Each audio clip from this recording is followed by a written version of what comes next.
Once upon a time, in a small village nestled in the heart of eastern Nigeria, there lived a young girl named Divine.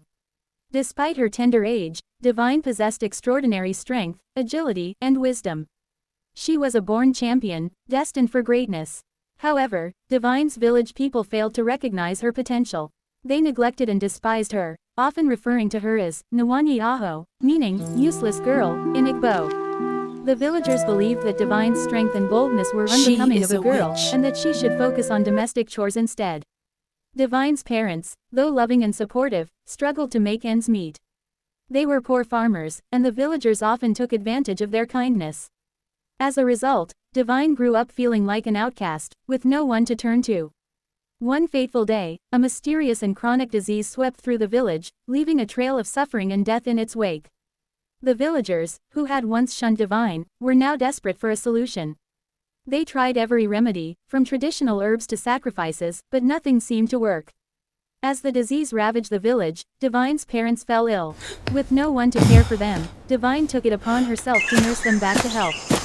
She spent countless hours gathering herbs, cooking meals, and praying for their recovery. One evening, while Divine was out gathering herbs, she stumbled upon a hidden spring deep in the forest. The water was crystal clear, and Divine felt an unusual energy emanating from it. Without hesitation, she collected some of the water and brought it back to her parents. To her amazement, the water from the hidden spring had miraculous healing properties. Her parents began to recover, and soon, word of the miraculous water spread throughout the village. The villagers, who had once despised Divine, now begged her to share the water with them. Divine, with a heart full of forgiveness, agreed to help. She spent days and nights gathering the water and administering it to the sick villagers. As the villagers recovered, they began to see Divine in a new light. They realized that the very person they had neglected and despised was the one who had saved them from the brink of destruction. The villagers, filled with gratitude and remorse, apologized to Divine and her parents.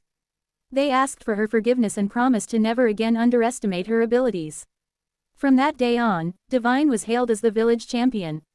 The villagers celebrated her bravery, wisdom, and selflessness. Divine's parents were proud of their daughter, and the entire village looked up to her as a role model.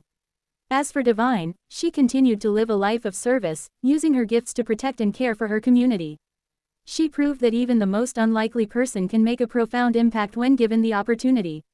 The story of Divine, the village champion, was passed down from generation to generation, serving as a reminder that greatness can come from the most unexpected places, and that forgiveness and humility can lead to true heroism.